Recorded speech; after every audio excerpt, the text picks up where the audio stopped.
Is there any evidence that supports the fact that we are being assisted in our evolutionary growth by extraterrestrial beings? Tune into my talk show, Universal Talk, Saturday, January 16th, 2010, at 10 a.m., where we will explore the evidence. We welcome Jelailah Starr, who is a Nibiruan Council's messenger and channel. Through her articles, workshops, and lectures, the Nibiruan Council's message has touched the hearts of many people around the world, inspiring hope and understanding. Tune in as we explore off-worldly ideas and inspirations on Universal Talk, January 16th at 10 a.m. Welcome to Universal Talk. On today's show, we ponder the question, is there any evidence that supports the fact that we are being assisted in our evolutionary growth by extraterrestrial beings? Let's present the case. First, we must ask the question, are we alone in the universe? This question has been pondered for a millennium. In order to answer this question, we must be willing to receive the answer. Due to fear and ridicule, some do not ponder too intently on this subject. When in fact, many have seen craft in the sky and have even conversed with physical beings.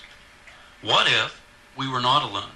What if aliens or ETs from our other galaxies or dimensions have come here at this time to help us in our ascension process to raise our awareness of the truth?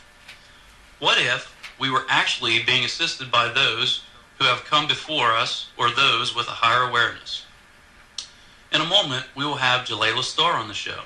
Jelailah is a Nibiruan Council messenger and channel. Through her articles, workshops, and lectures, the Nibiruan Council's message has touched the hearts of many people around the world, inspiring hope and understanding.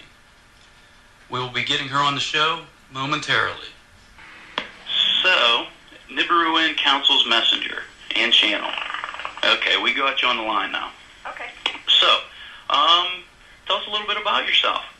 Well, let's see. What do you want to know? Well, how did you even start to become a messenger for the Nibiruan Council? Well, it started back in 1992 or 1993. I was a entrepreneur, single mom, businesswoman, and not at all involved in anything spiritual. Was more involved in those types of things, running my business, raising my 4-year-old. And I had a dream one night, and the dream, this being came to me and said, we have work to do. And I explained the dream in detail in my second book, We Are the Mission Remembered, but that altered my life.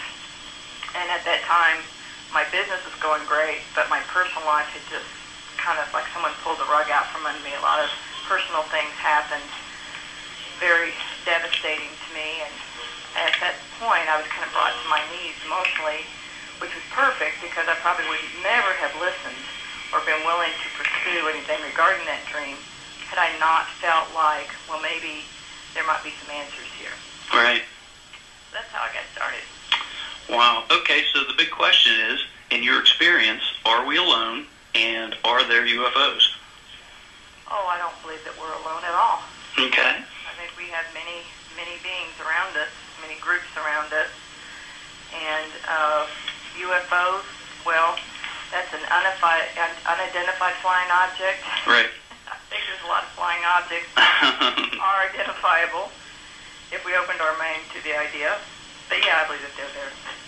Right.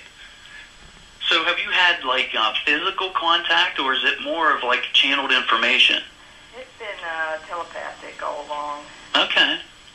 And what do these physical beings, like what do they look like?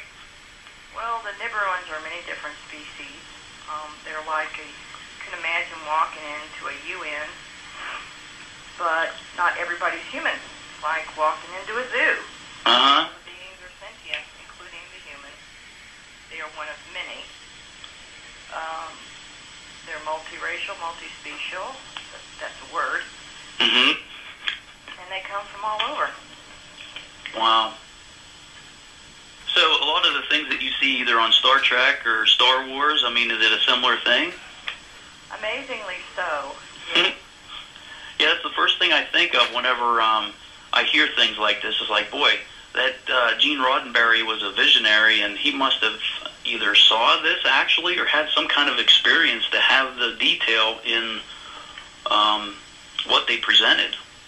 Well, you know, it's interesting. I was trained as a galactic historian, if you could give it a title, because I was trained on the history of the universe. That's what these beings did. They taught me how to do what I call timeline traveling, because back in '95 I'd never heard of remote viewing. Right. I later learned that that's what it was remote viewing, but they showed me what